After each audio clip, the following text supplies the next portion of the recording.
All right, so Deontay Wilder is fighting Andre Wawrzyk. All right, and obviously, it's not a fight that any of us want to see. Okay, Wawrzyk is not even ranked high in the WBC. All right, there's a long list of fighters that Wilder could be facing. Okay, you got Pulev, you got Andy Ruiz, you got Dillian White. You know, so you got Gerald Washington ahead of him. You got Carlos Takam ahead of him. There's a long list of guys. You know, there's a couple guys in there that he's already beaten. But there's a long list of guys that people would have respected more if Deontay Wilder were to fight them right now. Okay? And he's fighting this guy. And the thing is, I know Wilder is coming up. And I'm going to try to explain this, right? I know that Wilder is coming off a couple injuries, all right? But he did fight twice last year, okay? It's not like he's been on a layoff or anything. He's not on a layoff, all right? He's coming off of 2 injuries. And I'm assuming he wants to get, you know, an easy tune-up fight just to see if he's 100%, okay? I know I recently saw him on Showtime. He was on Showtime leading up to the Anthony Joshua fight. Right, he was on there and he was saying how, you know, he's back, he's getting better, you know, he's good, he's ready to come back, and you know, I'm assuming they were already shopping around for an opponent or already knew who his next opponent was. I don't know. All right, but he's good enough to get back in the ring. We do know that. All right, and I'm sure he wouldn't be getting back in the ring if they weren't certain that he was back to being himself. I'm sure they know that. They wouldn't send a half-injured man, you know, back in there. Okay, I'm sure he's about to get back to sparring again and training for this fight. And, you know, he should be ready to fight. His right hand should be good to go. It should be. Okay, is it possible that he can re-injure it during the fight? Yes. And if it were to happen, should he fight someone that can... If the injury were to occur in a fight, and if he were to break his hand in this fight, is it possible that they would want to pick up an opponent that if that were to happen, at least he can still possibly win the fight? That's very possible. Okay, I mean, I'm gonna assume that's the way they're looking at it. You know, that's why they selected this guy. All right, instead of a Luis Ortiz or Carlos Takam or Kubrat Pulev, you know, somebody that's, you know, really like a top 10, you know, fighter in heavyweight, someone that's actually dangerous, someone that can actually beat Wilder. But you gotta understand, you gotta understand for the people that's frustrated with Wilder, okay? People have wanted to see this guy fight someone, a top heavyweight, for his whole career, man. It's been a really long time, and people are growing impatient.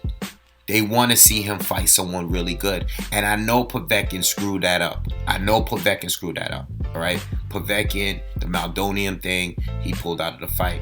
We already know. All right? I'm not even going to go there with that. But still,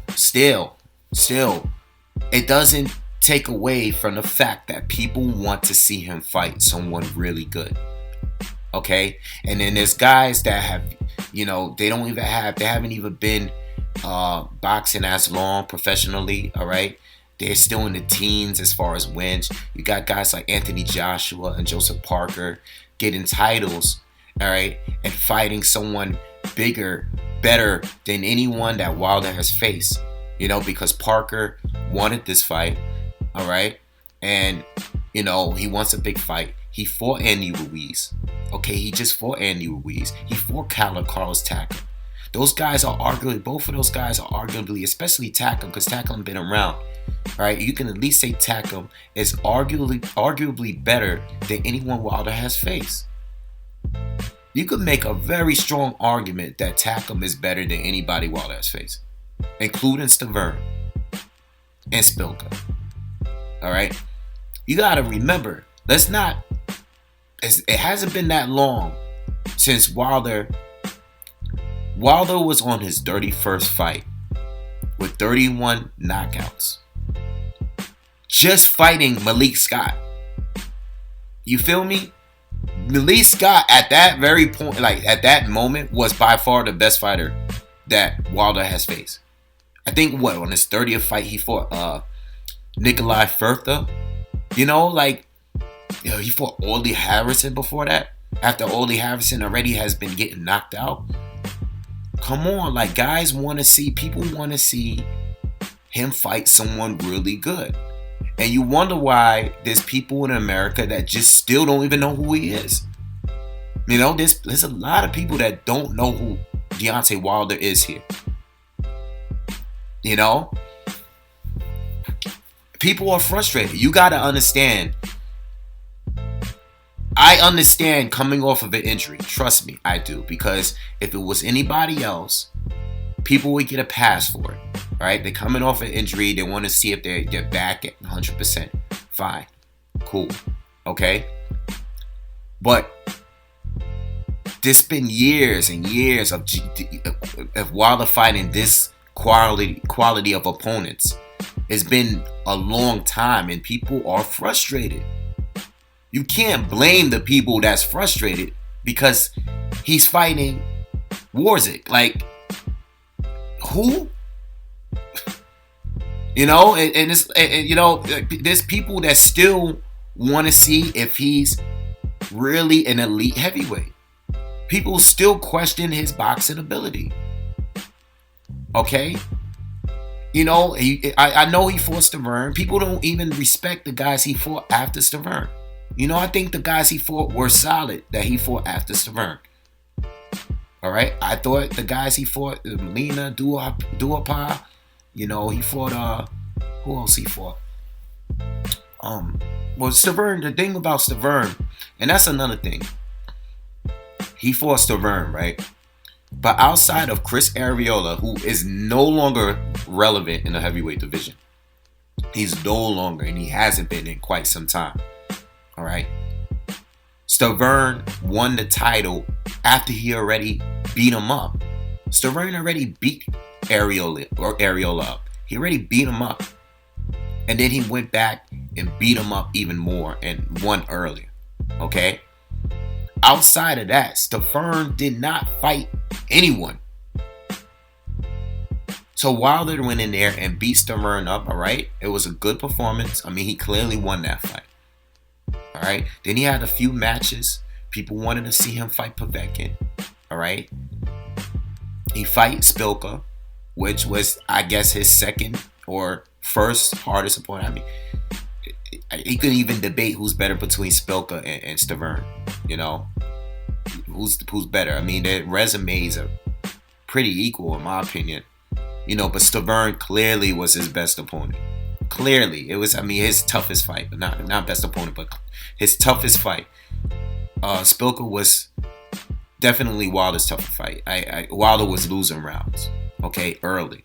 All right. I thought it was pretty much, I thought it was close. It could have been even by the time Wilder stopped him, you know. Spilka, I think I might have had Spilka maybe up one round or even. I can't remember. But, he was getting outboxed at points in that fight, you know. And, he got the knockout, which, was cool. It's great. It was a good win. But we want to see him fight someone really good. And I know Povetkin screwed that up. But that's just not an excuse to go back and start fighting a whole bunch of regular guys again. Because now we're going into 2017. All right, you already got this guy with Wawrzyk. You got the fight with Wawrzyk already scheduled. Okay? Then you look at the other top guys in the division. Tyson Fury, we don't even know if he's going to come back. Okay? So let's just not even throw him out there. He's not even boxing right now. Okay? Then you got Klitschko, who's fighting Joshua. Joshua has, half the amount of fights that Wilder has, and he's fighting Klitschko already? You know? Then you got Parker, that could have been an opponent for Deontay Wilder. You know? Maybe we can get that fight maybe sometime in the summer with Deontay Wilder. Maybe, who knows? But Parker, look at his resume. Like I already said, he's already fighting better fighters. You know, what took Wilder so long to start fighting the quality of fighters that Joshua and Parker fought already? Now, we can sit here and talk about Parker's, performances against, Takam and Ruiz, close fights. People, some think Takam won, some people think Ruiz won, but at least he's fighting those guys earlier in his career. What was Wilder doing up until he got 30 wins? Who was he fighting? This is why people are frustrated with this dude. And I think he's good. I just want to see him fight someone that's good. It's like it's always something with his wins. You had the Malik Scott fight. People think that Malik Scott took a dive in that fight. And since then, Malik Scott, he got knocked out by Tony Thompson. He got knocked down by Tony Thompson that fight. And then we saw what happened in the Ortiz fight. No one's gonna ever want to fight Malik Scott anymore after that. He didn't even fight Ortiz. He didn't even fight him. He was just in the ring running the whole time. Didn't throw a punch. So it was a credible opponent until, listen, I'm gonna keep it real. I think Malik Scott died. I think he did. I think he took a dive. That's my opinion. And even before that, I didn't think he wanted to fight Derek Chisora. I think he didn't want to get up on that count. I'm not even going to sugarcoat it. Malik Scott, Chisora, he's like the what's his name? Victor Ortiz of the heavyweight division. Dude didn't want to get up on that count against Chisora. Okay. I think he took a dive against Wilder. I do. That's my opinion. Whatever. Crucify me. Dislike the video for it. I don't care. All right. He took a dive in that fight.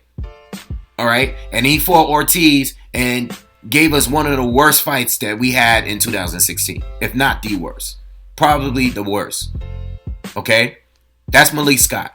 And Wilder, knocked him out. And, this is what I'm trying to say. Like, his resume, he's damn near 40 wins, 40 fights on his resume, and we still questioning the guy. And like when your knockout ratio, you have like the highest knockout ratio in boxing, and we're still questioning your resume. That's a problem. It's not about me liking the guy. It's about whether or not. Let's keep it real. Like the dude's resume. Look what other dudes. Look what like even outside of that division. Look at young Errol Spence. Look at Errol Spence. He don't have that many fights. All right, but look at what he's doing against the fighters that he fought. He fought Bundu, the guy that Keith Thurman didn't stop. Okay, he stopped him. He fought Chris Algieri. He stopped him earlier and much better than anybody else did. Okay, he beat him up worse than anybody else that been in the ring. Amir Khan, Manny Pacquiao, Errol Spence is already doing that, and I don't even think he has 20 professional fights yet. People already claiming he's the best fighter at welterweight. What is taking Deontay Wilder so long? All right, we can't blame Povetkin for everything. Like we still want. All right, listen, Povetkin screwed that fight up. All right, you was really gonna go out there. You went out to Russia. You was ready to fight him. Povetkin screwed it up with the drug test. All right, cool. Boom. You gotta pass. All right, but we still ready for you to get in there. I know you're injured, bro. I know. I'm just speaking it from the guys, for the people that are frustrated, like me, that want to see this guy really prove himself. We want to see. That's how you know I actually like him, because I want to see him fight someone really good. I don't want to see him keep fighting guys like this guy, like random fights, dude. The Duhapar fight, the Wawrzyk fight, the Molina fight. They're like, all right, when are we gonna step up? Like I want to just see that. Can you blame me for wanting to see him fight someone really good? Are we gonna blame it all on Povetkin? We can't blame it all on him. You got 30-something wins in your resume. We can't blame one fight. We can't blame Povetkin for one fight. We want to see him fight someone really good, you know? And I feel like these guys that's in the division are coming up and shooting right past him. Getting the Klitschko fight before him. You should have had that fight, bro. Wilder should have had that fight. So, I don't know his injury status right now. Okay? I'm going to assume that they're fighting this guy because it's his first fight coming back off of 2 injuries. And they want to make sure that Wilder is 100%. And if he's not 100%, this is a guy that he should still be able to beat. If he happens to re-injure himself in this fight, or his right hand is just not the same. If his right hand is never going to be the same, let's say his right hand, because he said on Showtime that his right hand is going to be stronger than it's ever been. Now, he could just be selling his fight coming up, all right? He could be selling himself, you know. But there's a chance that his right hand might not ever be the same again. Okay? If it's not, he still is the WBC champion. He still got to fight the top guys, regardless if he's never going to be the same again. All right? But fighting this dude, even if you win and look sloppy doing it, it's not going to prove anything. That's the problem I have with this fight. All right? It's a safe fight that you're going to win regardless. You're going to win if you're injured. You're going to win if you're not injured. It's like we already know what the fight is about. I can't make a prediction video on this. Well, I can't predict. What is there to predict? We already know the outcome. You know, unless you're related to Wawrzyk, unless you're a family, who actually thinks he's going to win this fight? Last thing I want to bring up, I'm telling you, these dudes, I just was talking about this with Fafara, right? Keep taking these cherry pick fights. One of them gonna eventually knock you out. And I'm talking to all fighters. Between him, Danny Garcia, all these guys that's taking these little cherry picks here and there, you keep messing around, you go to get Joe Smith Jr. You know? Keep messing around with these freaking guys that we all know that you're gonna beat up. Somebody's gonna Joe Smith Jr. you. Stop playing around. Let's get a real fight in 2000. After this fight here, I don't want to hear nothing. I don't want to hear anything. He should be fighting at least Joseph Parker after this fight. At least. Because those other two is fighting. And guess what? The winner of that fight got to fight Luis Ortiz. So Ortiz already waiting for his shot. So Ortiz is out. You don't have to fight Ortiz. Cool. But you should barely at least be fighting a Kubrat Pulev or a Joseph Parker or something. All right. That's it. I'm out.